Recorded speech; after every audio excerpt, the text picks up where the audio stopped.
BNP আর খালেদা জিয়ার আদর্শকে মানে না। মানে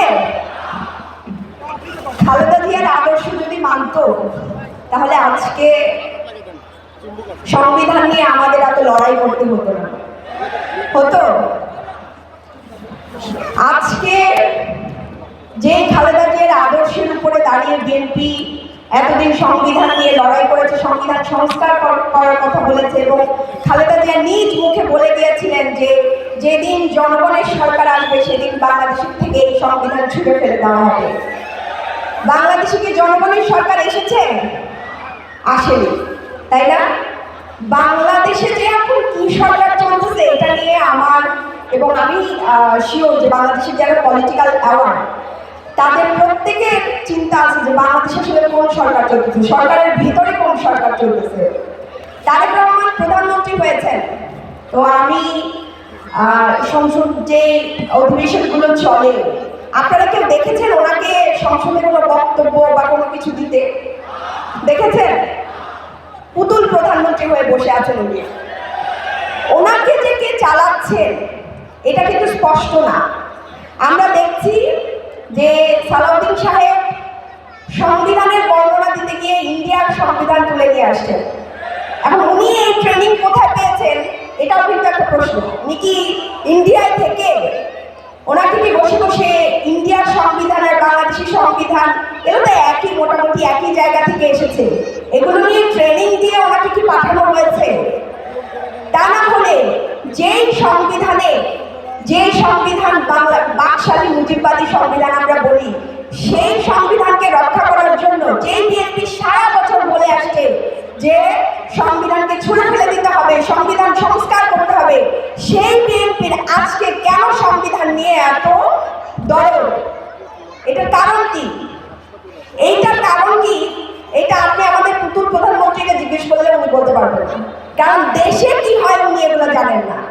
বাংলাদেশে বর্তমানে যিনি প্রধানমন্ত্রী আছেন উনি টোটালি একটা পুতুল প্রধানমন্ত্রী।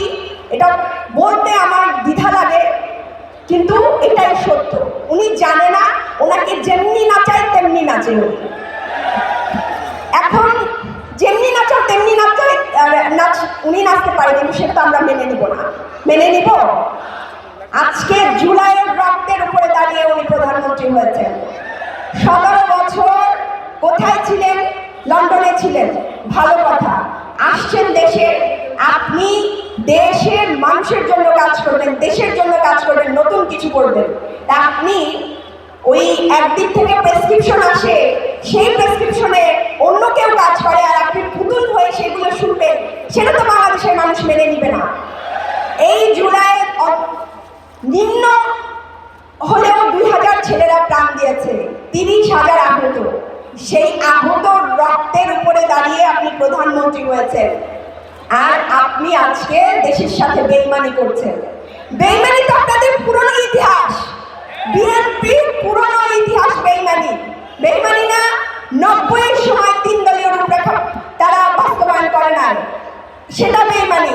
হাওয়া ভবন থেকে বেইমানি করেছে, তারপর বিদ্যুতের বদলে খাম্বা দিয়ে বেইমানি করেছে, তাদের ইতিহাসই বেইমানি।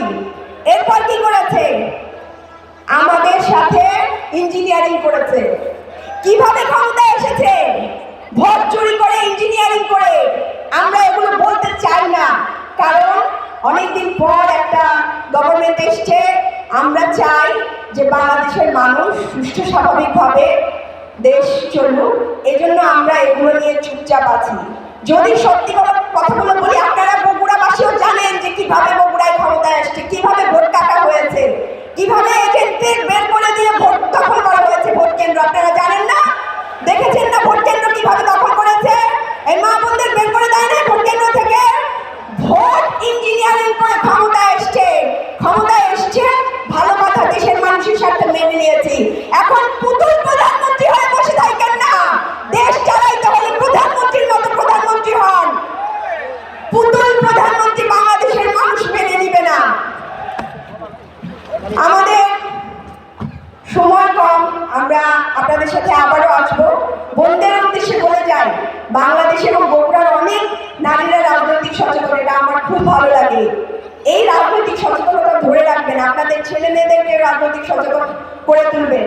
সামনে স্থানীয় সরকার নির্বাচন আসছে, এখানে বোনেরা অংশগ্রহণ করবেন, করবেন না ইনশাল্লাহ? নির্বাচনে অংশগ্রহণ করবেন না?